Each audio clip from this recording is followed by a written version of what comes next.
चंद्रन भाई, हाँ, आज वर्की नहीं आया क्या यहाँ? सुबह आया था, सारे पैसे लेकर चला गया। पता नहीं क्या करता है पैसों का।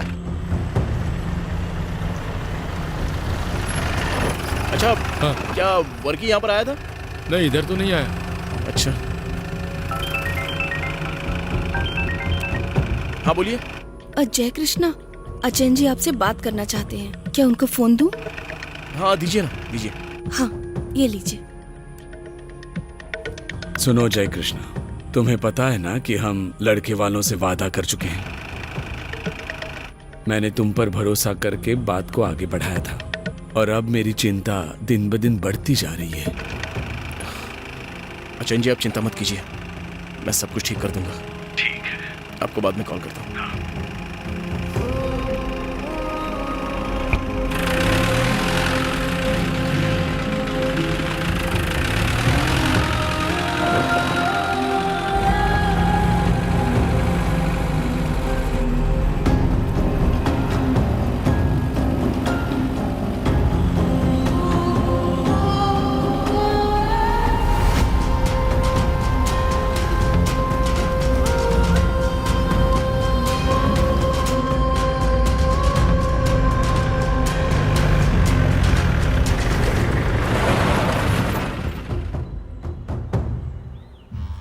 शाहरुख, कब तक इन गंवारों के गुलाम बन के रहोगे?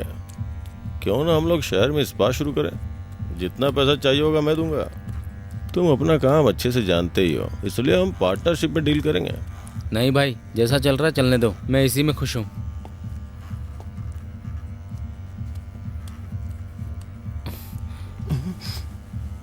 मुझे पता नहीं था कि तू जन्म से ही कमीना है। सही में बहुत बड़ी गलती हो गई मुझसे। तू यहाँ बैठकर अपना चेहरा चमका और मैं अकेला यहाँ पर सारा रायता समेटूं।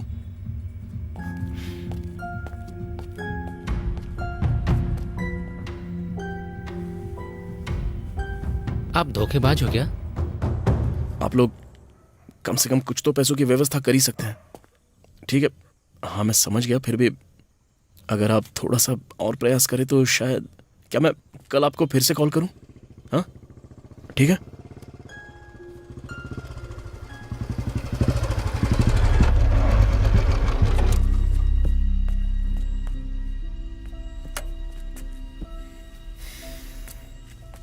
जय कृष्णा, क्या हो रहा है? कुछ नहीं।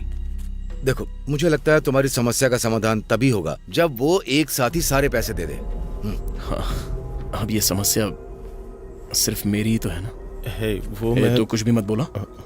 देखिए, मैं हर संभव कोशिश कर रहा हूँ। ये कॉन्टैक्ट लिस्ट में कोई नहीं बचा जिसके पास मैं होकर नहीं आया। अब और क्या करें, कुछ समझ में नहीं आ रहा है मुझे। मेरे दिमाग में एक नया आइडिया है। तू अपना अरे बस, अब आपस में बहस करने का कोई मतलब नहीं है। ये समस्या उतनी छोटी नहीं है जितना तुम लोग समझ रहे हो। हमने अब तक उन्हें कितना पेमेंट किया है? शुरुआत में हमने उन्हें 1 लाख दिए, फिर 4 लाख, कुल मिलाकर 5 लाख दे चुके हैं। 5 लाख दे चुके हो? 5 लाख हो चुके, बाकी है 25 लाख। इतना पैसा कौन देगा? या तुम्हें अपने घर जमीन गिरवी रखने होंगे? कोई और तरीका हो तो बोलो। वो सीमेंट का कारोबारी अशरफ हजियार इस बात को गंभीरता से लेगा, क्योंकि हमें जो रकम चाहिए वो बहुत ज्यादा है। आपको अपने घर के कागज उसके नाम पर रजिस्टर करने होंगे। हम वैसे भी अपने कागज बैंक में रखने वाले थे ना। प्रॉपर्टी रजिस्टर करना और लोन लेना बराबर होता है? इसमें खतरा बहुत है। हाँ, खतरा तो है, मैं जानता हूँ, लेकिन जो हमारे आज के हालात हैं, हमारे पास पैसों का इंतजाम करने का और कोई रास्ता नहीं है, और समय भी घटता जा रहा है। अगर तुम लोग राजी हो तो मैं कल ही हजियार से मिलवाता हूँ। बाकी तुम्हारी होशियारी पर निर्भर है। इस हाल में सिर्फ हजियार ही हमारी मदद कर सकता है। जय कृष्णा, ज्यादा सोचने की बात नहीं है। अगर हम मूलधन और ब्याज 3 महीने के अंदर चुका देते हैं तो इस समस्या का समाधान हो जाएगा। हाँ। और हम लोग लोन लेने का फैसला तो पहले ही कर चुके हैं ना। ठीक है, करते हैं।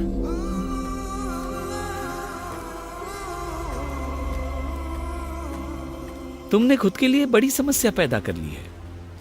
किसी को वादा करने से पहले 2 बार सोचना चाहिए। इक्का जी, बहुत गलती हुई है हमसे। अगर आप कुछ कर सकते हैं तो।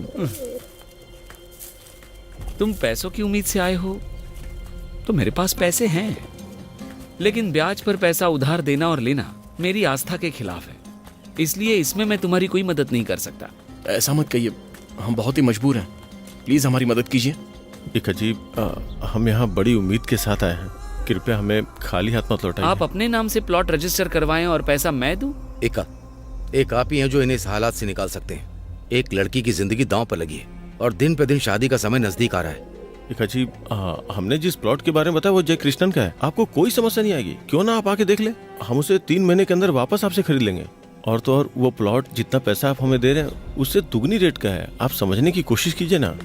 ये लोग बहुत ही मुश्किल में है इक्का। अगर आप कुछ कर सकते हैं तो इनके लिए जरूर कीजिए।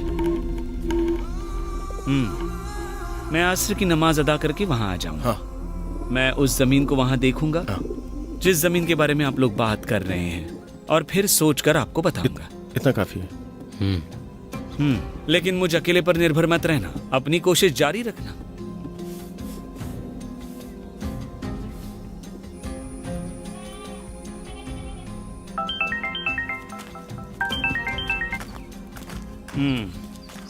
ये किसके नाम पर है? वो इनकी वो मेरी माँ और बहन के नाम पर है।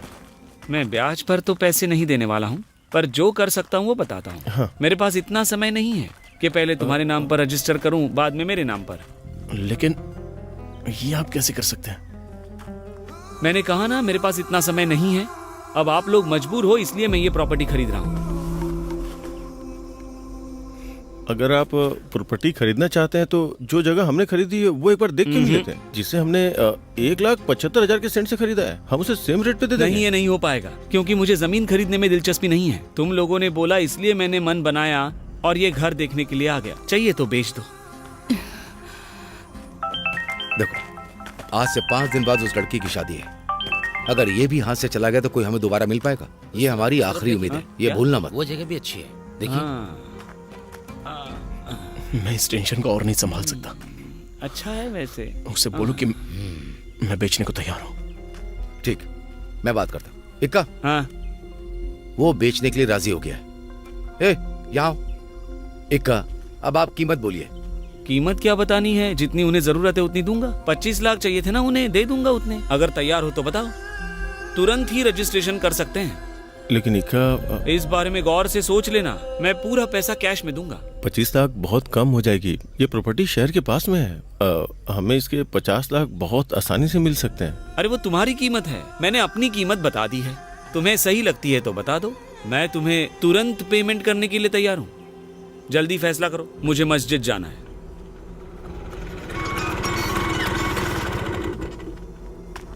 ये क्या हो रहा है जय कृष्णा?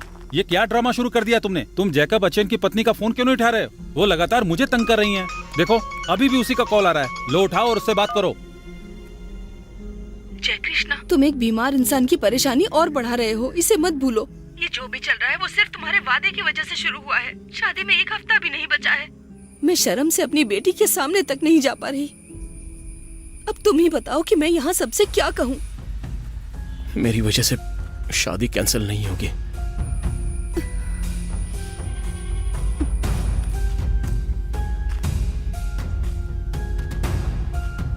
भाई, वो हमारी स्थिति का फायदा उठा रहा है, लेकिन हमारे पास कोई और रास्ता भी नहीं है।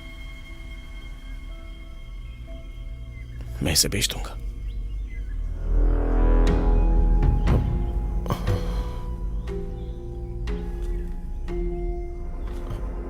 हम तैयार हैं। तो अब रजिस्ट्रेशन कर सकते हैं, लेकिन उससे पहले तुम्हारी माँ से बात करनी है।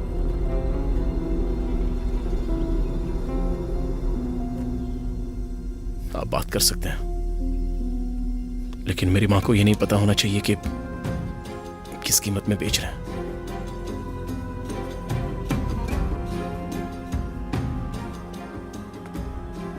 माँ, ये अशरफ हजीयार जी हैं। इस घर को ये खरीदने के लिए राजी हो गए हैं। ये मजबूर थे इसलिए राजी हुआ हूँ। आपको तो कोई आपत्ति नहीं है ना? हम किसी लड़की के आंसुओं की वजह नहीं बनेंगे। पैसा तो हम कभी भी कमा सकते हैं, बस यही कहना था मुझे। हाँ, मतलब आपत्ति नहीं है तो चलो चलो।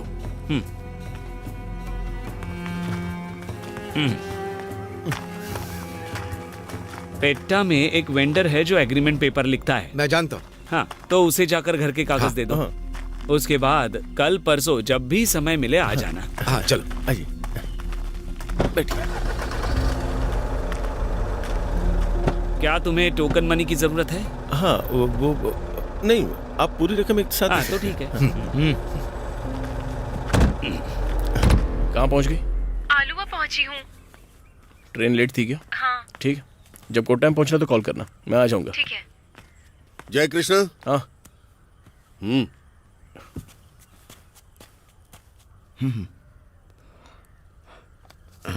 इस प्रॉपर्टी पर किसी ने कभी केस किया था क्या? केस तो हुआ था, लेकिन जब पिता जिंदा थे ये तब की बात है। लेकिन बाद में फैसला हमारे पक्ष में आया था और वो केस खत्म हो गया था। ओ अच्छा। क्यों, कोई दिक्कत है क्या? केस तो खत्म हो सकता है, लेकिन प्रॉपर्टी से कुर्की नहीं हटी है अभी तक। कुर्की? जब किसी प्रॉपर्टी पर विवाद होता है तो याचिकाकर्ता स्वाभाविक रूप से अदालत से कुर्क का ऑर्डर ले आता है ताकि विरोधी वो प्रॉपर्टी किसी को बेच न सके। इस प्रॉपर्टी पर भी याचिकाकर्ता ने ऐसा ही ऑर्डर पास करवाया है। ये रही उसकी कुर्की की रसीद जो उसने लगाई है।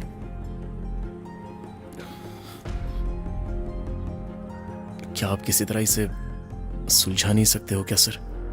नहीं नहीं, ऐसी बात नहीं है। अगर मैं आपको यहाँ से टैक्स रसीद दे भी दूं, तो ये कुर्क रसीद सब रजिस्ट्रार के ऑफिस में भी होगी। और जब ऐसा होता है तो आप प्रॉपर्टी को न बेच सकते हैं न किसी को दे सकते हैं।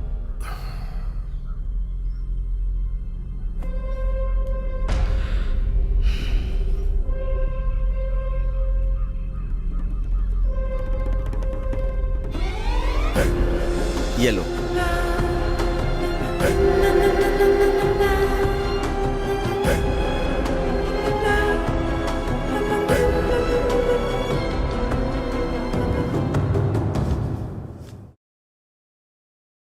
ये तो सिर्फ एक क्लरिकल मैटर का पेपर है। केस खत्म हो चुका है, इसीलिए कुर्की का ऑर्डर हटाने में कोई दिक्कत नहीं है। आप एक ऑर्डर लेकर आइए, अपने केस की डिटेल मुझे दे दीजिए और 2 हफ्ते के बाद मुझसे मिलिए। सर, हम 2 हफ्ते तक इंतजार नहीं कर सकते। हमें आज या कल तक काम पूरा करना है। ये संभव नहीं है। कोर्ट की अभी छुट्टी चल रही है, इसीलिए हम क्रिसमस की छुट्टी तक कुछ नहीं कर पाएंगे। नहीं सर, हमें इसे कम से कम कल तक हासिल करना है। कल तक चाहिए? ऐसे क्या इमरजेंसी है?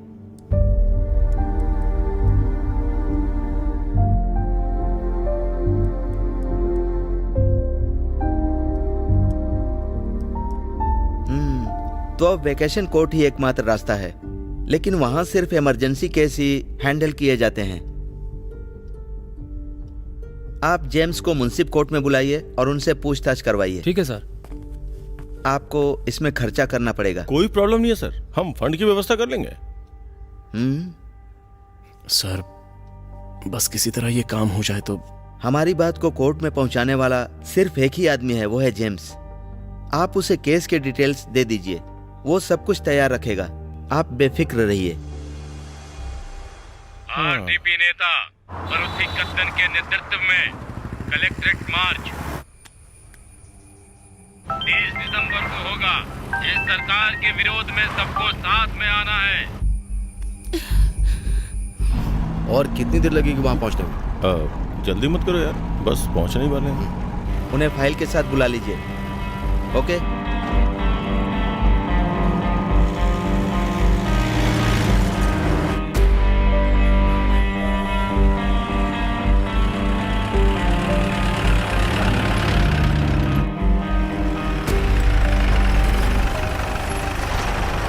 मेरे पति ने कुछ नहीं किया है, आप छोड़ दीजिए उन्हें। छोड़ दीजिए ना। हाँ ठीक है। पता चल जाएगा। आप क्यों कर रहे हैं ऐसा?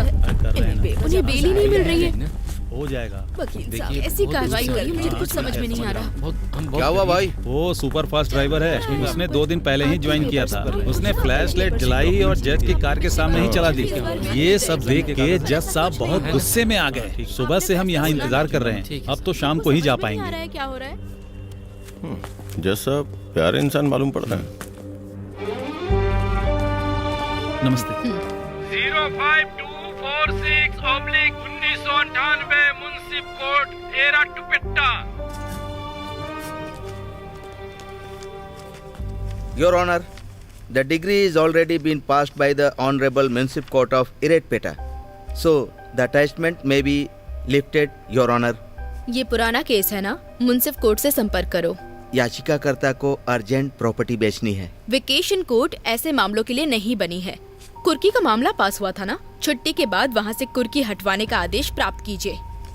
नेक्स्ट।